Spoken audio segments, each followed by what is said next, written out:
پاکستان اور پاکستان سے باہر رہنے والے تمام دوستوں کو السلام علیکم جناب. میں اس وقت پاکستان اسلام آباد کے H11 کے قبرستان میں ہوں. یہاں پہ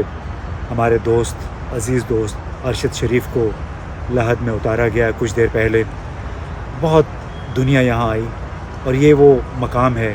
جو کہ ہر شخص کی آخری منزل جس کو کہتے ہیں آخری آرام گاہ ہے.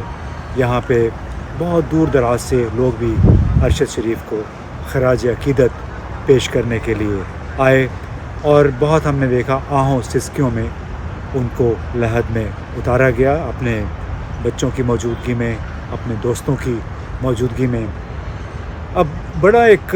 عجیب سا یہ منظر ہے. ایک ایسے دن پہ یہ تدفین ہوئی ہے کہ جس سے 2 گھنٹے پہلے ہم نے ایک بہت بڑی طویل پریس کانفرنس بھی دیکھی جس میں ISPR کے ڈائریکٹر جنرل بابر افتخار اور ISI کے سربراہ جنرل ندیم موجود تھے. انہوں نے بڑا ایک واضح پیغام دیا کہ وہ موجودہ حکومت کے ساتھ ہیں, ان کا اب سیاست کے ساتھ کوئی تعلق نہیں ہے اور یہ کہ حکومت نے جو بھی ان سے اگر ریکویسٹ کی اس ریکویسٹ کو پورا کیا جائے گا, کیونکہ اب براہ راست سیاست میں فوج کا کوئی کردار نہیں ہے, آئینی کردار وہ ادا کرتے رہیں گے. یہ بہت ساری باتیں تھیں اس کے علاوہ بھی, اور انہوں نے یہ بھی کہا کہ جھوٹ فتنہ پہ مبنی کوئی بھی اگر بیانیہ ہے تو اس کا مقابلہ سچائی کے ساتھ کیا جائے گا. یہ خاص طور پہ جنرل ندیم نے یہ بات کہی جب ان سے پوچھا گیا کہ جو نیریٹیوز یا بیانیہ ہم سن رہے تھے گزشتہ چند برسوں کے دوران اس کا کیا بنے گا, اس کا ذمہ دار کون ہوگا. آئین میں یہ لکھا ہے کہ ادارے اپنا کردار اپنی آئینی حدود میں رہ کے ادا کریں گے. اسی آئین کے اوپر ہم حلف لیتے ہیں. میں نے جیسے کہا ماضی میں ہم سے غلطیاں ہوئیں, ایک ہسٹری ہے, اسی کی وجہ سے اسی ہسٹری کی وجہ سے آج بھی ہم پہ انگلیاں اٹھتی ہیں, لیکن اس بوجھ کا ان غلطیوں کا قرض ہم بہت عرصے سے ادا کر رہے ہیں. ادارے نے یہ فیصلہ کیا بحیثیت ادارہ کہ ہم آئینی کردار تک محدود رہیں گے. آپ کو یہ معلوم ہو جو اس فیصلے میں شامل تھے ان میں وہ لوگ تھے جو اگلے 15 سے 20 سال تک اس ادارے کی قیادت سنبھالنے والے. لہذا یہ فیصلہ فرد واحد کا نہیں ہے. اگر اسٹیبلشمنٹ چاہتی کہ وہ ملک نہ چھوڑے تو کیا وہ ملک چھوڑ سکتے تھے؟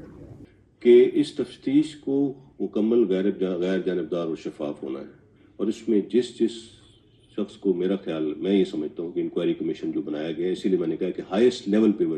ہم نے ریکویسٹ کی گورنمنٹ کو, اور گورنمنٹ نے وہ اناؤنس بھی کیا ہے. وہ ہائیسٹ لیول کا انکوائری کمیشن اسی لیے کہ وہ کسی کو بھی بلا سکتے ہیں, کسی سے بھی تفتیش کر سکتے ہیں, اور ہونی چاہیے. اور اس واقعے کے جتنے بھی اینگلز ہیں, جتنے بھی اس سے ریلیٹڈ شواہد ہیں, ان کو پوری طرح سے پرکھنا ہوگا. اور جنہوں نے بھی اس بارے میں کوئی انفارمیشن شیئر کی ہے یا وہ انفارمیشن رکھتے ہیں, I am sure that they will be called upon and they will have to appear in front of the commission. ان کی پریس کانفرنس کا لب لباب یہ تھا کہ فوج حکومت کے تابع ہے, سیاست میں دخل اندازی یا سیاست میں ان کا حصہ لینے کا کوئی ارادہ نہیں ہے. لیکن دلچسپ بات یہ تھی, جنرل بابر افتخار نے یہ بھی کہا کہ اگر گزشتہ 20 برسوں میں ان سے فوج سے کچھ غلطیاں ہوئی ہیں تو وہ آج بھی اس کو دھونے کی کوشش کر رہے ہیں. ساتھ میں انہوں نے یہ بھی کہا کہ مارچ 2021 کے بعد سے فوج نے کوئی بھی ایسا قدم نہیں اٹھایا, ایسا کام نہیں کیا جس کی بنیاد پہ کہا جا سکے کہ فوج پاکستان کے سیاسی معاملات میں مداخلت کر رہی ہے. اس کا تعین تو ظاہر ہے تاریخ کرے گی, لیکن بہت سارے اس سے سوالات نے جنم لیا. ارشد شریف صاحب کے حوالے سے جنرل بابر افتخار نے کہا کہ اب تو ایک اعلیٰ اختیاراتی کمیشن بھی قائم ہو گیا ہے, اس کے ارکان کینیا بھی پہنچنے والے ہوں گے اپنی تفتیش کے لیے, اور الزامات کی بجائے کوشش یہ کرنی چاہیے کہ اس کمیشن کی تمام فائنڈنگز آ جائیں، اس کے بعد تعین ہو سکے گا کہ اس میں کون کون سے کردار ملوث تھے اور کن حالات میں ارشد شریف کو ملک چھوڑ کے جانا پڑا، کون لوگ تھے جو آخری بار اس کے ساتھ کانٹیکٹ میں تھے۔ لیکن ساتھ ہی ایک کنٹرڈکشن تھی، تھوڑا سا لوگوں کو لگا کہ وہ تضاد تھا جنرل بابر افتخار کے بیانیے میں، وہ تھا ارشد شریف کے امپلائرز کے حوالے سے، یعنی سلمان اقبال کے حوالے سے جو مالک ہیں ARY کے، اس میں اشارتاً ان کو بھی ذمہ دار ٹھہرایا گیا، کیونکہ یہ پتہ چلا کہ سلمان اقبال نے، بلکہ فیصل وابڈا نے یہ کوئی بات کی تھی کہ سلمان اقبال نے ارشد شریف کو پاکستان چھوڑنے کی تلقین کی۔ تو بہت سارے ایسی باتیں تھیں جس سے تاثر یہ ملتا ہے کہ شاید عمران خان کا جو بیانیہ ہے اس کو کاؤنٹر کرنے کے لیے اب تمام سٹیک ہولڈرز اب یک زبان ہو کے بول رہے ہیں، یعنی جو الفاظ تھے مثال کے طور پہ فتنہ، جھوٹ اور الزامات، یہ وہی لب و لہجہ ہے جو ہم سنتے رہے ہیں PMLN کی طرف سے، خاص طور پہ مریم نواز،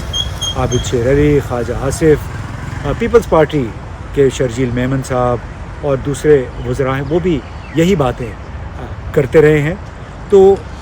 ISPR اور ISI کے سربراہان کی طرف سے یہ باتیں سن کے یہ تسلی ضرور ہوئی کہ تمام وہ سٹیک ہولڈر جو کہ متحد ہیں عمران خان یا PTI کی مخالفت میں، ان کا لب و لہجہ بھی ایک ہی ہو گیا ہے، ان کی ووکیبلری بھی ایک ہو گئی ہے۔ تو اس سے کوئی نتیجہ اخذ کرنا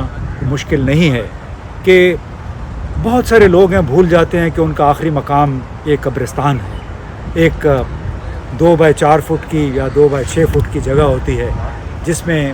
انسان نے دفن ہونا ہوتا ہے، اور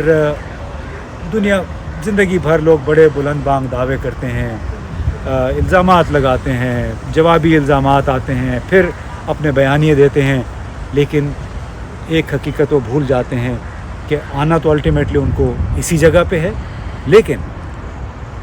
جو کچھ انہوں نے کہا ہوتا ہے، جو کچھ انہوں نے کیا ہوتا ہے، اس کی گونج بڑے عرصے تک سنائی دیتی ہے،